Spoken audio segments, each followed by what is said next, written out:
Iya, keluarga Indonesia kembali lagi bersama kami di Kumpul Keluarga. Masih membahas tentang reward dan juga gimana caranya mencegah anak agar tidak bermental upah gitu ya. Bermental upah ini sebenarnya serem banget ya kalau misalkan dibayangkan. Apakah ini hanya karena kebiasaan atau mungkin kuantitasnya nggak banyak tapi mungkin di tempat-tempat yang salah? Ada nggak sih mungkin pemberian reward yang harusnya dihindari? Oke. Kalau kemudian pemberian reward gimana yang sebetulnya harus dihindari? Tadi kita bahas dulu dari si tugas yang kita berikan. Kadang-kala tugasnya terlalu mudah untuk anak, sehingga untuk bagian-bagian tugas yang sangat sederhana pun anak kemudian memberikan mengharapkan reward tersebut. Kemudian kalau ditanya apakah kebiasaan itu mendukung untuk terbentuknya mental upah ini gitu kan, bisa jadi. Karena selalu dikonotasikan rewardnya itu berbentuk material atau berbentuk hadiah. Padahal seperti tadi kita bahas bahwa reward itu sebetulnya ragamnya banyak, mulai dari ucapan terima kasih, pelukan, senyuman, kamu hebat, good job anak mama. Itu juga bisa membentuk anak merasa diapresiasi sehingga dia mengulangi hal tersebut gitu. Jadi tugasnya yang terlalu mudah sehingga gampang untuk mendapatkan reward. Yang kedua ya karena memang hanya dikonotasikan dengan hal tersebut. Dan mungkin yang ketiga, kenapa bisa seperti itu? Karena lupa untuk kemudian dikomunikasikan bahwa ada bagian-bagian yang ini memang tanggung jawab dan ini harus dilakukan walaupun tidak ada rewardnya. Rewardnya adalah ya kamu merasa lebih nyaman nanti melakukannya. Rewardnya adalah nanti lebih gampang kan kerjain PR-nya. Jadi kayak misalnya anak sulit ngerjain PR, kalau nanti ngerjain PR dapat ini ya gitu kan. Nah tapi lupa dikomunikasikan bahwa sebetulnya hakikatnya mengerjakan PR lebih awal itu kan akan manfaatnya untuk anak itu sendiri gitu. Boleh sesekali diberikan reward, tapi kemudian juga disampaikan bahwa enak ya kalau PR udah selesai, ya lebih enak mah, lebih tenang. Nah enak kan, mainnya jadi lebih enak, mau ngapa-ngapain lebih enak. Di situ anak kemudian muncul kesadaran bahwa ya bukan hanya karena hadiahnya saja, tapi ada hal lain yang dia dapatkan juga. Oke, nah mungkin sebagian orang tua karena saking kasih sayang begitu besar pada anak, pastinya semua orang tua punya kasih sayang begitu besar pada anak gitu, dengan reward yang mungkin sebenarnya reward saya sederhana kok, nggak masalah lah, saya bisa kok cukupi itu. Atau mungkin dengan pujian, kita bisa kasih pujian sebanyak-banyak ya pada anak karena tidak berbayar juga benar-benar pujiannya. Tapi apakah sebenarnya ada impact-nya pada karakter si anak nantinya saat tidak hanya pada orang tua atau di dalam keluarga, tapi saat dia keluar rumah atau berinteraksi sosial dengan masyarakat? Nah oke, kalau kemudian rewardnya terlalu sering gitu ya diberikan, baik itu reward yang berupa kebendaan material ataupun pujian gitu kan ya. Kemudian apa impactnya untuk anak-anak? Jelas begitu ia keluar, kurang lebih kebiasaan di rumah akan dibawa keluar. Jadi saya akan dapat apa nih kalau misalnya kemudian saya melakukan itu?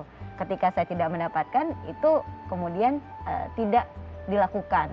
Kemudian kalau kaitannya dengan pujian yang terlalu berlebih-lebihan dilakukan atau diberikan oleh pada orang tua, hati-hati kalau pujian itu nggak tepat kan justru akan jadi bumerang ya buat anak. Sebetulnya kan pujian itu harus dosisnya tepat, waktunya tepat gitu.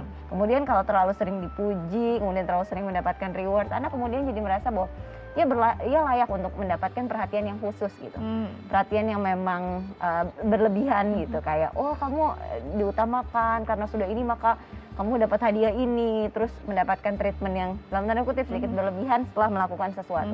Pada saat keluar pun anak kemudian akan mengharapkan hal yang sama gitu. Padahal kan sebetulnya mungkin di luaran sana tidak seperti itu. Di luaran sana bahwa ada orang harus membuktikan pekerjaannya dulu baru kemudian mendapatkan reward sesuatu gitu. Orang harus menunjukkan prestasinya dulu baru kemudian akan mendapatkan pujian gitu. Sehingga itu tentunya akan membuat anak kan merasa tidak nyaman. Padahal mentalitas gigih, mentalitas harus berjuang untuk mendapatkan sesuatu itu kan perlu dibentuk gitu. Nah makanya tadi pada saat kita menentukan reward pekerjaan apa atau aktivitas apa yang mendapatkan reward tertentu gitu, nah itu harus tepat gitu. Jadi nggak terlalu mudah, nggak terlalu sulit juga. Tugasnya tepat, pemberian rewardnya pun tepat dengan nilai yang sepadan gitu ya dengan apa yang usaha yang dikeluarkan. Nanti kadang kelihatan kan anaknya udah kayaknya udah bisa nih ngelakuin ini, nggak apa-apa juga dinaikin gitu. Kemarin kan udah bisa sampai tahap ini. Kalau misalnya sekarang kita naikin ya tahapnya jadi semana ya, baru nanti dapat reward gitu. Nah itu juga nggak apa-apa banget untuk disampaikan kepada anak gitu. Nah Mbak, gimana kalau misalnya ini sudah terbentuk jadi satu karakter dan bahkan sudah dia lakukan di luar gitu ya, bisa tidak diubah?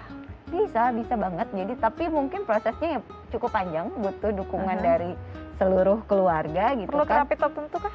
Gimana? Perlu terapi tertentu? Kalau dibilang terapi tergantung derajat pembentuk perilaku, terbentuknya perilaku sudah sampai seperti apa dan sejauh mana dan sebagaimana mengganggunya begitu kan. Tapi kalau misalnya kita mau tarik, mungkin terapi perilaku atau pembentukan perilaku itu bisa kita lakukan gitu.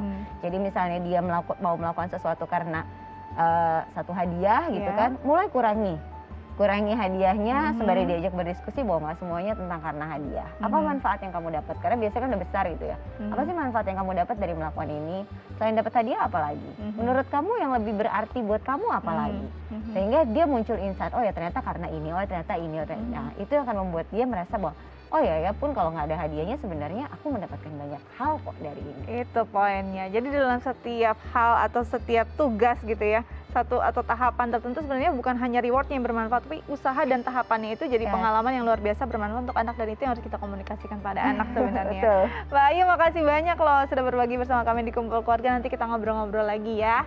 Oke, Keluarga Indonesia, bagaimana? Semua tips dari Mbak Ayu sudah dicatat, semoga bisa diaplikasikan bersama anak-anak di rumah ya. Saya Astika pamit undur diri, sampai jumpa.